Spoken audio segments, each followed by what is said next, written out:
Most people in my school are surprised when I tell them that English isn't actually my first language. I've had people ask me where I'm from, and when I tell them that I was born in China and moved to the US when I was 5, most of them don't believe me. Because to most people today, I sound like a completely native speaker. But what most people don't see is how difficult it actually was to learn English when I first got here.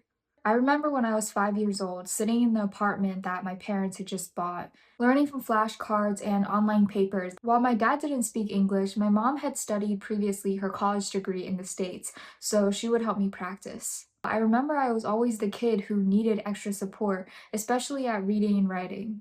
Oftentimes, I was pulled into reading groups, had teachers helping me one on one, and even had to read different books than the rest of the class so that I could catch up. Not only that, but I struggled to make friends because everyone spoke English so fluently, and for me, I had pretty much no idea what they were saying. I didn't understand my classmates or any of the things that they were talking about, and I just felt like the odd one out.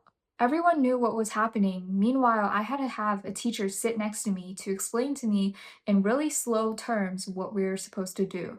As the years went by, and even though my English got better, I still had to have a teacher helping me while everyone else knew what they were doing. And I hated to have to take these extra reading and writing tests that would determine what my reading level would be and whether I still needed to have a teacher by my side or not.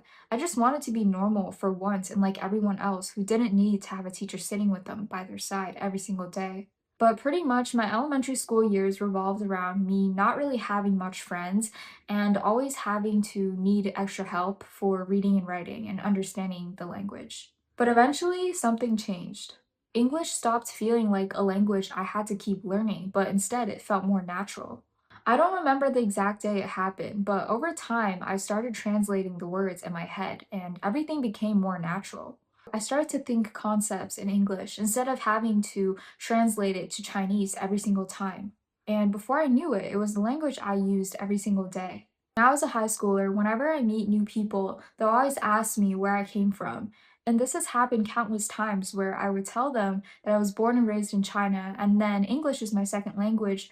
They would think I'm lying or I'm crazy because I've completely adapted to become an English speaker. Even when I took the AP Chinese exam outside of school, it was a strange feeling sitting in that room and taking that test because it was both this exam I had to take, but at the same time, Chinese was part of my identity.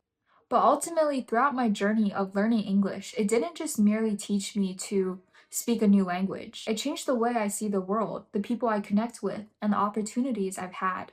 Sometimes it's hard for me to imagine that the kid sitting in that apartment once tracing English letters is the same person speaking to a camera today. But in a way, that's exactly why I wanted to tell this story.